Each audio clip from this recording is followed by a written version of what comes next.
Exercise 4.4 6 sum. In figure, O is the center of the radius of 5 centimeter. T is the point such that OT 13 centimeter and OT intersects the circle at E. சரியா? If AB is a tangent at E, find AB. சரியா? இப்போ அதை கண்டுபிடி சொல்கிறாங்க. இது மொத்தமாக கொடுத்துட்டாங்க. என்னது ஓபிடின்னு ஒரு ட்ரையாங்கிள். இதெல்லாம் நிறையா கொடுத்துருக்காங்க. நிறையா நம்ம கண்டுபிடிக்க போகிறோம். அதில் ஏபியோட லென்த்து மட்டும் தான் கேட்குறாங்க. நான் ஃபஸ்ட்டு நான் என்ன பண்ண போகிறேன், இந்த ட்ரையாங்கிள் எடுக்கிறேன். ஓபிடிங்கிற ஒரு ட்ரையாங்கிள் எடுக்கிறேன். இதில் எது 90 டிகிரி பாருங்கள், டேஞ்சன்ட் டு ரேடியஸ் 90 டிகிரி இல்லையா? அப்போது சொல்யூஷன் ஃபஸ்ட்டு நம்ம ட்ரையாங்கிள் ஓபிடி கண்டுபிடிச்சி எப்படி வரும், ஓடி ஸ்கொயர் பித்தாகரஸ் செய்யணும். ஓடி ஸ்கொயர் ஏன்னா பிடி கண்டுபிடிக்கணும் இல்லையா? பிடி கண்டுபிடிச்சி நம்ம ஸ்டெப் பை ஸ்டெப்பாக போகலாம். OD square equal to OB square plus BD square.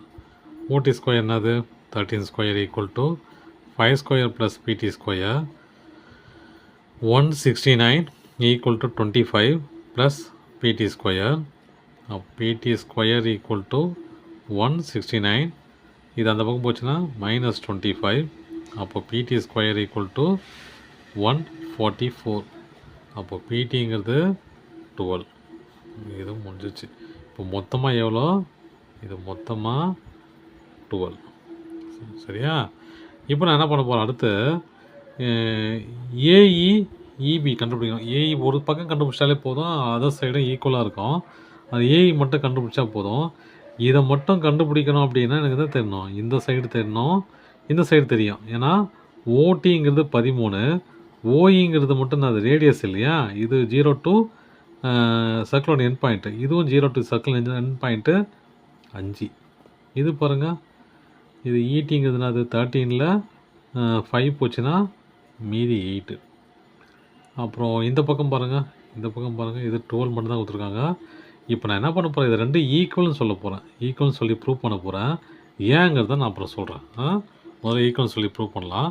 First triangle நான் என்ன பண்ண போகிறேன், இதை ரெண்டாக பிரிச்சுக்கிறேன். ட்ரையாங்கிள் ஓபிஏ அப்புறம் ஓஇஏன்னு 2 ட்ரையாங்கிளாக பிரிச்சுக்கிறேன். பிரித்து என்ன பண்ண போகிறேன் பாருங்கள். இன் ட்ரையாங்கிள் ஓபிஏ எது ரைட் ஆங்கிள், இது ரைட் ஆங்கிள் இல்லையா? இது ஹைபோட்டனஸ். அப்போது OA square equal to OB square plus AB square. அதே மாதிரி அடுத்த ட்ரையாங்கிள் இந்த ஓஇஏ, ஏன்னா இது ரைட் ஆங்கிள் இல்லையா?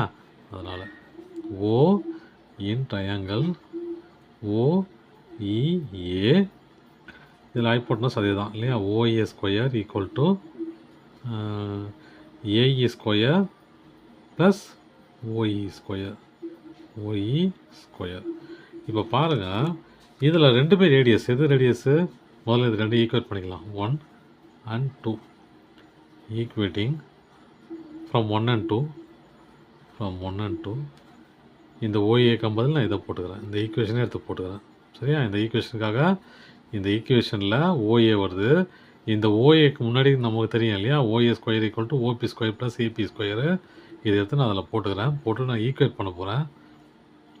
ஈக்குவேட் பண்ண என்ன வரும் பாருங்க, OB square plus AB square equal to AE square plus OE square. சரியா? இப்போ பாருங்கள், இந்த ஓபியும் ஓஇயும் ஒன்று தான். ஏன் அப்படின்னா 2 ரேடியஸ். இங்கே பாருங்கள், ஓபியும் ஓஇயும் ஒன்று தான். அப்போது OB equal to OE, that is radius. அப்போ நான் ஓஇக்கு பதில் ஓபிஏ போட்டுக்குவேன், ஓபிக்கு பதில் ஓஇ கூட போட்டுக்கலாம். நான் என்ன பண்ண போகிறேன், இந்த ஓபிக்கு பதில் ஓஇஏ போட்டுக்கிறேன். OE square plus AB square equal to AE square plus OE square. 2 cancel ஆகிடுமா? அப்போது AB square equal to AE square போய்டும்ல, 2 பக்கம் வந்துச்சுன்னா. அப்போ ஏபி ஈக்குவல் டு ஏஇ. சரியா? இது எதுக்கு நான் ப்ரூவ் பண்ணேன் அப்படின்னா, இது மொத்தமாக எனக்கு தெரியும். அப்போது இது ஏபியும் ஏஇயும் ஈவன்னு சொல்லிட்டுனா நான் இங்கே பாருங்கள், இது எக்ஸு, இதுவும் எக்ஸு. ஏன்னா ஏபி ஏஇ ரெண்டும் ஈவன் இல்லையா? நான் தெரியாத நம்பர் ரெண்டுமே சேமாக இருக்குது. தெரியாத நம்பர் தான், ஆனால் ரெண்டுமே சேமாக இருக்கிறதுனால ஏபியும் ஏஇயும் எக்ஸ் ஒய்ன்னு எடுக்காமல் எக்ஸ்ன்னு எடுத்துட்டேன், சேம் நம்பர்னால. இப்போ பாருங்கள், இது எக்ஸுனா மொத்தமாக பிடிங்கிறது 12 இல்லையா? அதில் ஒரு பகுதி எக்ஸ் அப்படின்னா இன்னொரு பகுதி என்ன இருக்கும்? 12 மைனஸ் எக்ஸ்.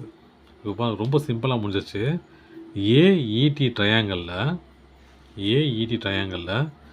இன் ட்ரையாங்கிள் ஏஇடி எது ரைட் ஆங்கிள்? இது ரைட் ஆங்கிள் இல்லையா? இதுதான் ரைட் ஆங்கிள். அப்போது இது ஹைபோட்டனஸ் ஆகிடும். அப்போது AD square equal to AE square plus ED square. AD square என்னது? 12 minus X. 12 minus X square equal to AE square, அதுவும் X, X square plus ED square தெரியும், 8 square. இதுக்கப்புறம் செம்ம ஈஸியாக இருக்குங்க செம்ம. இப்போ A minus B whole square formula. இது எப்படி எழுதலாம்? ஏ ஸ்கொயர்னது 144 plus B square x square minus 2 into 12 into x. அப்போது 24x equal to x square plus 64. X square cancel ஆகிடும். இப்போ இங்கே பாருங்கள், இந்த நம்பர்லாம் இந்த பக்கம் கொண்டு வந்துடலாம். 144 minus 64 minus 24 X equal to 0. Number எல்லாம் கொண்டு வந்துட்டேன். இதை மைனஸ் பண்ண என்ன வரும்? 80 minus 24 X equal to 0.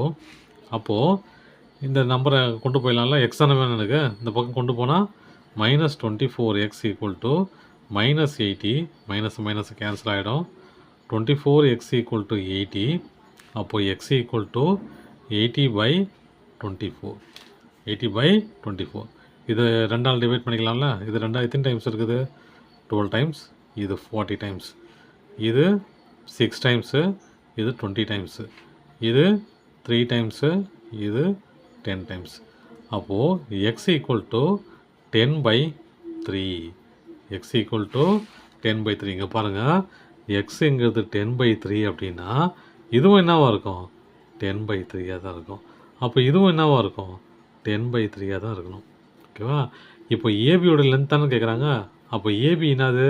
AE plus EB. அப்போது AB equal to AE plus EB இல்லையா? இபி. இது எப்படி அதெல்லாம்? ஏபி ஈக்குவல் டு ஏஇ என்னது? 10/3. இபிங்கிறது அதுவும் 10/3 இல்லையா? Equal to 20/3. அவ்வளோதான் சம்.